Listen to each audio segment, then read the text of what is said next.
نمیشه، عاقل که با آل علی درگیر نمیشه. با آب زمزمم 1000 دفعه بشونی، یکی مثل معاویه که تطهیر نمیشه، یکی مثل معاویه که تطهیر نمیشه.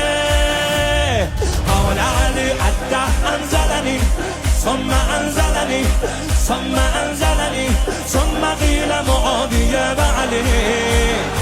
اما دیگه بسه منجی میرسه، گردن سران کفر میزنه